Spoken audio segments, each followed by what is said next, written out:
I'm Jessie Draper, the Valley Girl. Let's talk business. I'm like the Valley Girl. Mark Schuster is a partner at GRP Partners, the largest venture capital firm in Southern California. Previously, he built 2 companies with successful exits, Build Online and Coral. He's also the host of This Week in Venture Capital and the blogger behind Both Sides of the Table. He's a founder of Launchpad LA, an incubator for LA-based companies, and he's just plain fun. Well, here we are with Mark Schuster of GRP Partners and Launchpad. How are you doing? I'm doing great. Good. It is so good to see you. Good to see you as always. You're a great investor, but you've had some entrepreneurial experience. You've had a lot of entrepreneurial experience, actually. Yeah. And you run this great blog, which I love, Both Sides of the Table. So I would like to start out with, which side of the table do you prefer, the entrepreneur or the investor side? For me, it's not even close, entrepreneur side. I like to say that if you're a basketball player and you love the game, you want to be on the court. You can't tell me any great basketball player wants to be a coach.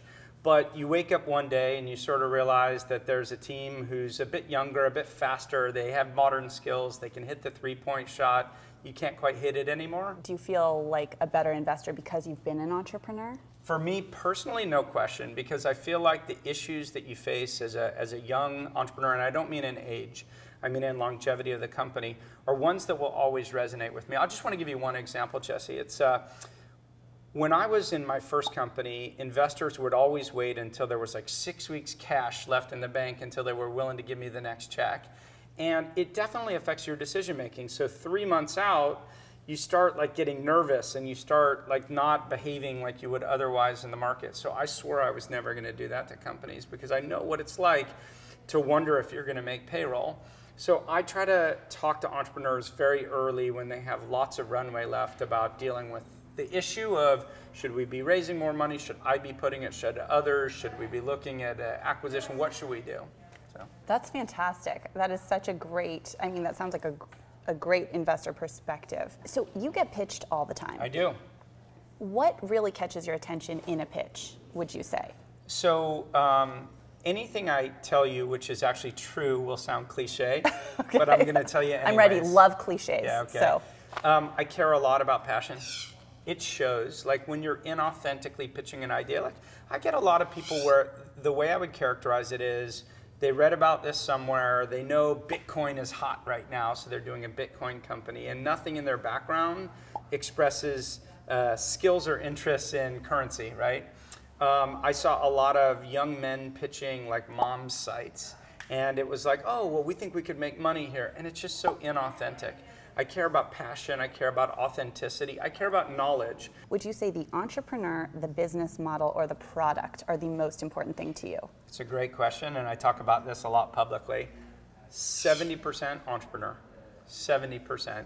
And here's my reason is, everything's going to change. Your market's going to change. You decided you wanted to do something and suddenly you find out that Google wants to compete with you, or right. You know, the whole market environment's changed. Great entrepreneurs respond well to adversity. They're constantly measuring the market and making the adjustments needed to be successful. And almost any assumption you go in with is going to be proven wrong. And so for me to go with market, it makes no sense. You see kind of all the newest and latest technologies. What would you say right now is on the horizon? Like, what are you seeing a lot of right now? So that's a good question also. I'm going to say to you that what I'm seeing now a lot of means it's too late. Interesting. So what I'm looking for is what's unsexy. Okay. I'm looking for what nobody's talking about. So be unsexy if you want to pitch Mark Schuster. I think unsexy is good. Unsexy is the new sexy.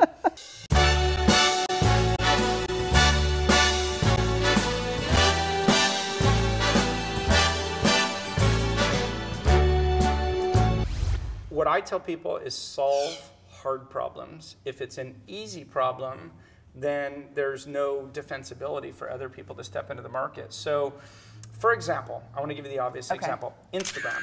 Instagram came out and suddenly everybody thought, wow, it's growing like weeds. I can share images in a network and everyone should do it. They grew that in less than a year. Yeah, and Instagram was phenomenal. Phenomenally executed. I'm a big fan of the product. I still use it today quite a bit.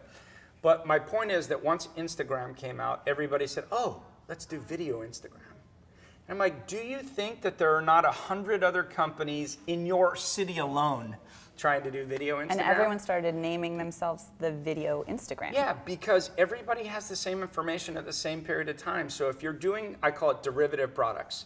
You know, I'm not going to do Airbnb. I'm going to do Airbnb for animals. I'm not doing Instagram. I'm doing Instagram for videos, right? Like if you're a derivative product, by definition, a lot of people are going to be doing it because we're looking at the same information. So don't be the spin-off is what you're saying. All I'm saying is, like, Airbnb for animals is a very good idea. There's a great LA company called Dog Vacay. I think they have every chance for success. We're going over there later today. Very good.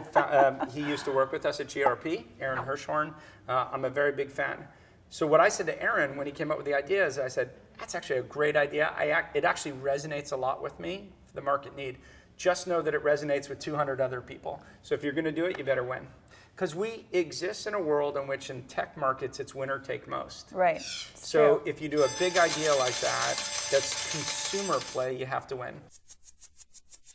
So I heard you're like a really good rapper. There's a difference between being a good rapper and being a prolific rapper. Okay. I'm a prolific rapper. You're a prolific rapper. Yeah. I did it like this. I did it like that. I did it with the wiffle ball bat. So I'm on the run. The cops got my gun. And right about now, it's time to have some fun. Well, here we are at Launchpad Sure. LA. So how did this come about? How did you start this and why? Launchpad came about because having been in LA for a while, I had the feeling that the community didn't work together that much. And I thought to myself, how will I work with all the other VCs? How will I work with Disney and Fox and Warner and all these great companies? How do I work with all the startups that have already raised money? And it seemed to me we were having a lot of cocktail parties, and I have nothing against cocktail parties, but after your fifth one, like, you have the same conversation, right? Right. So I thought, why don't we create an organization where we can give back? If we could surround them with an ecosystem that would help them get their first money, that would help them meet the big companies in town, that would help raise their visibility, that would be a net positive for all of us. So we started as a mentorship organization, and we started just running events where we could bring all these people together. So, but we had a thesis, which is we were never going to become big. We didn't want to have 60. Because if you have 60, your ability to really help goes down. If I have 60 companies in Launchpad, then it's strictly an option for me. I'm strictly doing it for economic reasons, which I never wanted to do.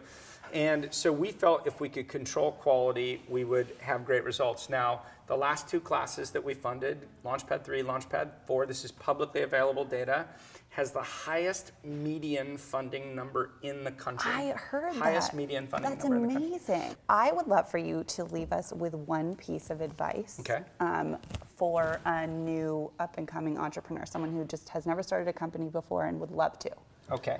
Well, look, for starters, it's about being willing to take a chance on yourself. So there's a famous saying that has always resonated with me, which is, good judgment comes from experience, but experience comes from bad judgment. Interesting. Every mistake I made in my first company forms my idea for what I wanted to do differently in my second company because I had the experience. You have to make your own mistakes. I can tell you anything about running a company, and I have good pattern recognition from having made the mistakes myself, but you're going to make your mistakes. Thank you so much. You are fantastic. I could talk to you all day, honestly. Thank you.